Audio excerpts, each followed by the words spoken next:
ఈ జూలై 17 నుండి Lions gate అనే ఓటీటీలో అందుబాటులో ఉంటున్న హాలీవుడ్ మూవీ డిసార్ట్ వారియర్. ఈ మూవీ ఈ సంవత్సరంలోనే అంటే 3 మంత్స్ బ్యాకే థియేటర్లో రావడం జరిగింది. థియేటర్లో వచ్చినప్పుడు ఈ మూవీ అయితే పెద్దగా ఆకట్టుకోలేదు.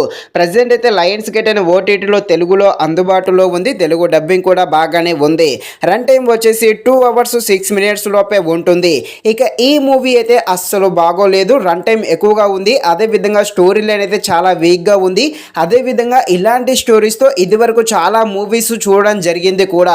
స్క్రీన్ ప్లే కూడా చాలా అంటే చాలా నిదానంగా సాగుతుంది. మూవీ అయితే అంతలా ఏమీ లేదు. ఇది హాలీవుడ్ మూవీ కాదు, ఇది ఒక రాడ్ మూవీ అనే చెప్పవచ్చు. ఇక ఈ మూవీ యాక్షన్ డ్రామాగా సాగుతుంది. డ్రామాగా ఉండే ఈ మూవీ ఎలా ఉందో అనే విషయం తెలుసుకునే ముందు ఇంకా ఎవరైనా మన ఛానల్ని సబ్స్క్రైబ్ అండ్ లైక్ చేయకుండా ఉంటే తప్పకుండా మన ఛానల్ని సబ్స్క్రైబ్ అండ్ లైక్ చేసి కాస్త నాకు సపోర్ట్ చేయండి. కథలోకి వెళ్ళిపోతే ఒక ఎడారి సామ్రాజ్యం ఉంటుంది. హీరోయిన్ వాళ్ళ ఫాదరే ఆ సామ్రాజ్యానికి రాజు. విలన్ ఉంటాడు. ఇతనైతే హీరోయిన్ సామ్రాజ్యాన్ని అదేవిధంగా హీరోయిన్ని పెళ్లి చేసుకోవాలని హీరోయిన్ యొక్క సామ్రాజ్యంపై అటాక్ చేయడం జరుగుతుంది. ఈ దాడిలో హీరోయిన్ ఓడిపోతుంది. ఇక హీరోయిన్ తన తండ్రితో కలిసి సామ్రాజ్యాన్ని వదిలి పారిపోవడం జరుగుతుంది.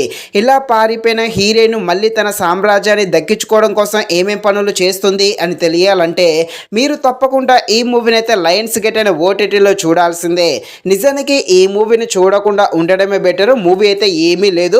స్టోరీ లైన్ అయితే చాలా వీక్గా ఉంది. చిన్న స్టోరీని చాలా వరకు లాగదీయడం జరిగింది.